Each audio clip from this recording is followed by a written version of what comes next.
Hi there, and welcome to the third of this series of Explaining History videocasts.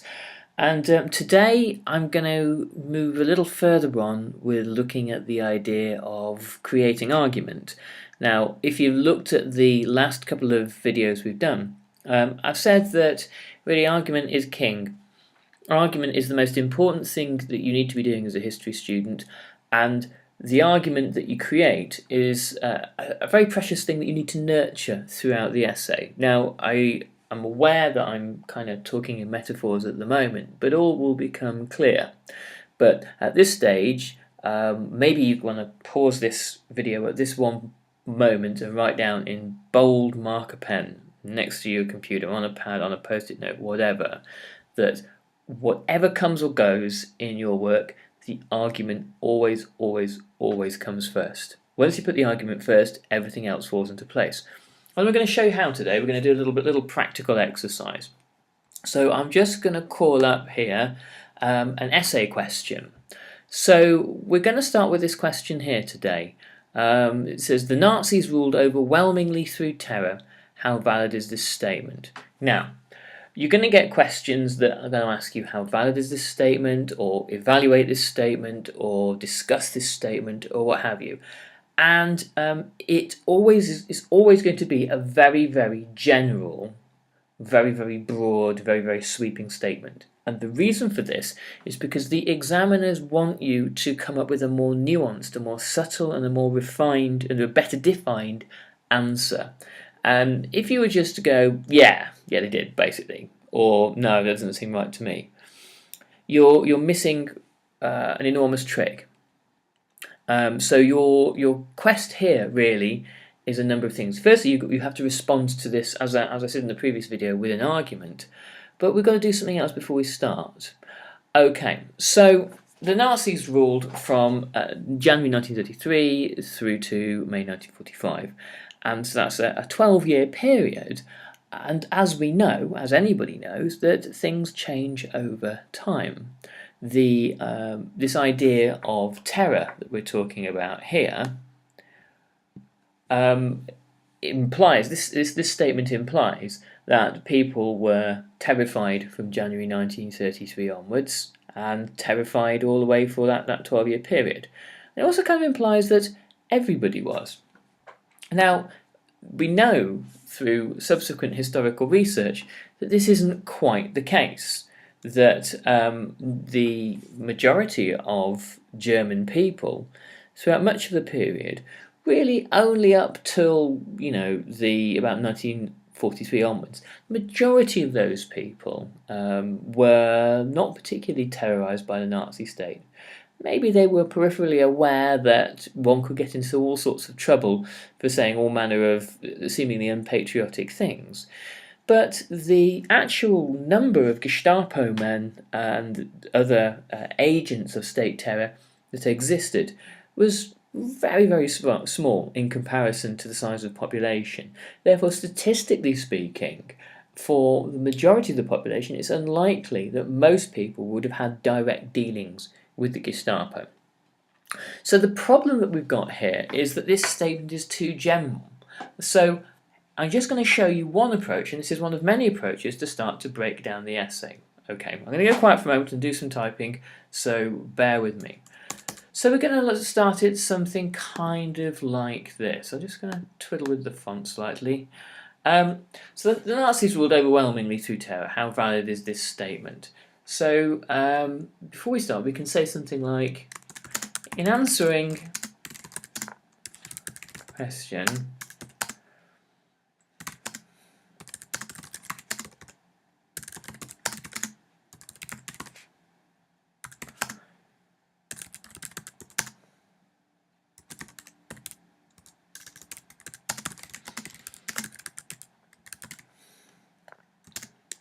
so in answering the statement, it's first possible to identify several problems with the statement. You could put it in this way: the use of terror, 1933 and 1945, varied a lot, resulting as a result of, sorry.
So Nazi terror is kind of different from, say, Stalinist terror in Russia, in that it's very targeted.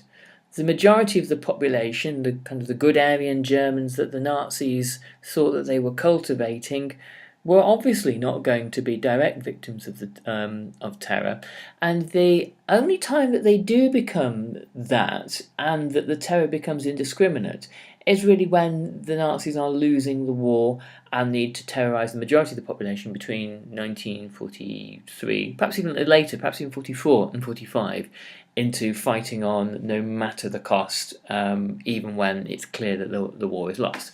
So let's look at what I've actually done here. In answering this question, it is first possible to identify several problems with the statement. So you might possibly, I'm doing this very quickly, so you might possibly want to embellish that slightly, add a little bit more context. The use of terror between 1933 and 45 varied as a result of different internal and external pressures on the regime.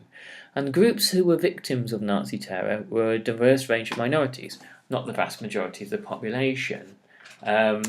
The statement is therefore too general and does not address the specifics of the Nazi rule, and does not account for change over time, which is really what history is, looking at change over time. So what we've done is we just identified a problem there. Now, we could go on and put a little bit more argument in now. The Nazis ruled overwhelmingly through terror. How valid is this statement? So if we're going to say, well, it's not very valid, we need to actually say what we think is valid. The statement is therefore too general and does not address the specifics of Nazi rule and does not account for change over time.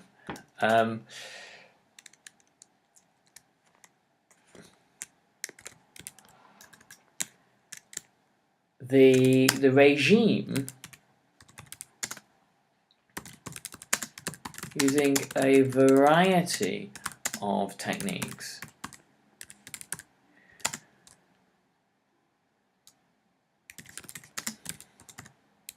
they relied on a groundswell. Let's use groundswell of popularity in the early years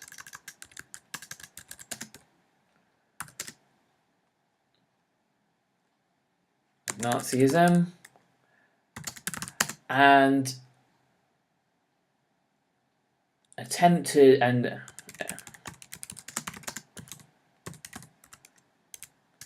to cultivate and maintain that popularity property through economic and social policies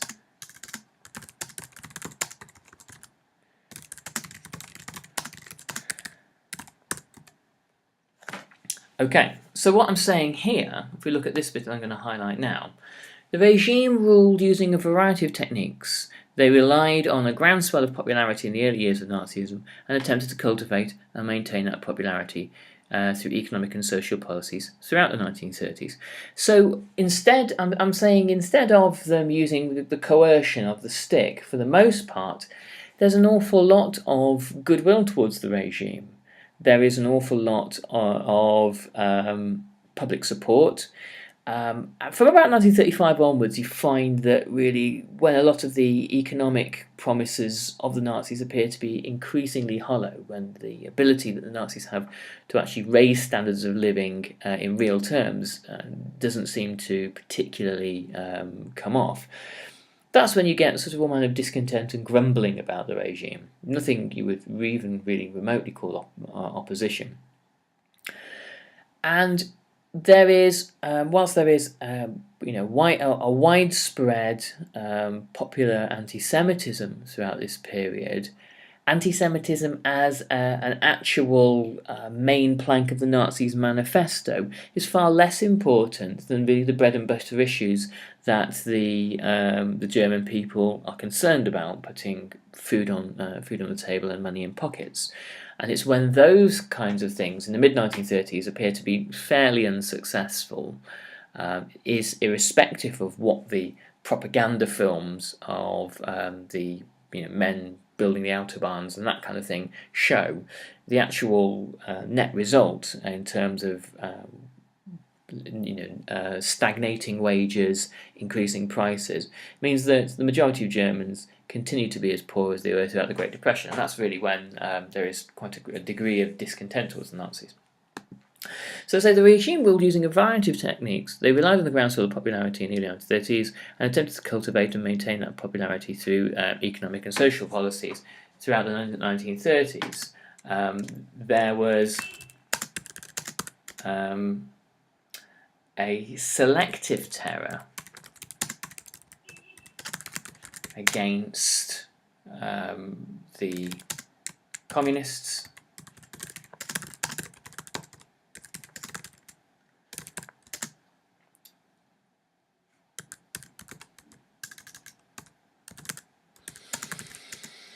asocials and other undesirables,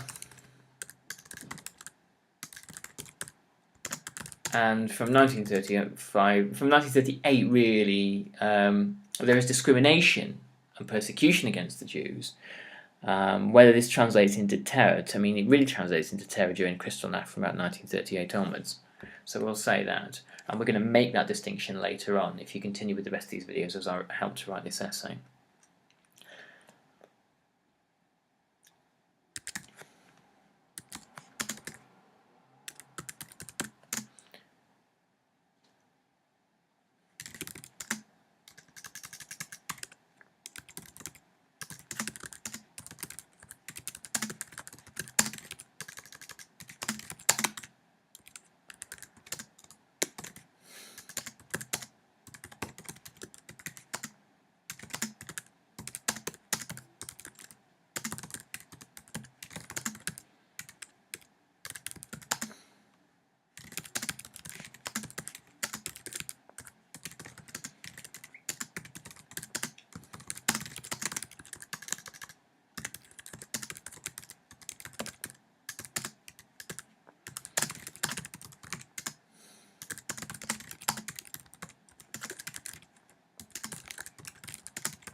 Now, I've just kind of got a bit carried away there. This is sort of a continuation of the introduction where we're clarifying the ground rules for our essay.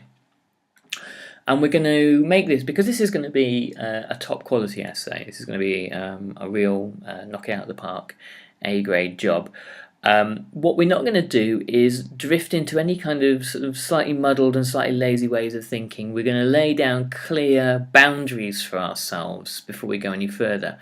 So I'm saying it's important to make clear a distinction between the everyday persecution that groups like the Jews experienced and the workings of the terror state designed to stifle opposition. By putting up posters saying Jews not welcome in this park, by passing the Nuremberg laws, it's not quite the same thing as the Gestapo arresting people in the night, or calling people in for interrogation, or having communists shipped off to Dachau and things like that. It's the reason for the creation of the Nuremberg laws was in order to really bolster Hitler's faltering popularity by 1935, or the regime's faltering popularity anyway. There had been an increasing rise in this discontent, the failure to really address living standards, boost real wages, and to create concrete change in the German economy, had also caused a lot of discontent. Also, the fact that the brown shirts had been purged the year before, and they had yet to be fully given the thing they wanted more than anything else, which was some kind of mass violent anti-Jewish action. Hitler very quickly created the Nuremberg laws. I think it was on the back of a menu or a napkin or some other piece of paper nearby. And he was going at the Nuremberg rally in 1935. He was actually going to make a speech in defence of Mussolini's policy in Abyssinia, but decided once he'd received word from the SD, the security police, about the degree of discontent that they had surveyed in Germany, to quickly introduce some anti-Semitic legislation. So in many ways, the point of the Nuremberg laws weren't that they were terror laws, whilst they're deeply unpleasant for Jewish people and they're stripping away of their rights. It was designed not so much to terrorise parts of the population, but to appeal to the bulk of the population by presenting them with what they were perceived to be an external or an alien group within German society that were now being kind of brought to heel. Okay, so I just want to show you now roughly kind of what our line of argument really is. So we've said what the problem with the statement is here. Okay, so we're saying that's what our issue is with the statement. So we're saying here, this is what we don't think. This is what we don't think. But the examiner is interested in what we do think. So we're telling them this. The regime ruled using a variety of techniques. They've been on a groundswell of popularity in the early years of Nazism and attempted to cultivate and maintain that popularity through economic and social policies throughout the 1930s. There was a selective terror against communist and socialist parties, asocials and other desirables, and from 1938 onwards, terror was directed against the Jews. So there we're answering what the balance is. And we're saying it was more, not so much, not even carrot, but it was more kind of a pre-existing public consent that was there. And that is later cultivated by nice policies like the creation of the strength through jury organisation and attempts to alleviate unemployment.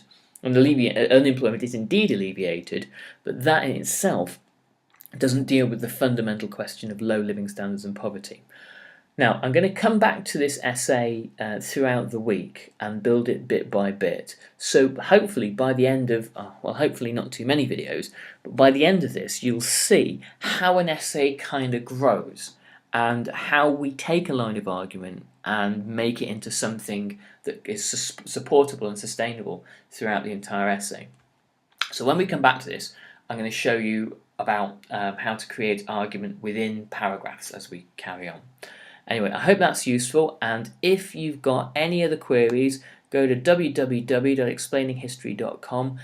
You can log on to our podcast and find out a whole bunch of subject information there, essay tips, exam tips, and as much stuff as you're going to need about modern 20th century history. You can also check out at explaininghistory.com the range of explaining history ebooks, downloadable really for you guys in mind. We've got some great ebooks for which are study guides, and some great general readers on modern 20th century history. Anyway, hope you found it useful. Catch you on the next video cast. Thanks very much. Bye bye.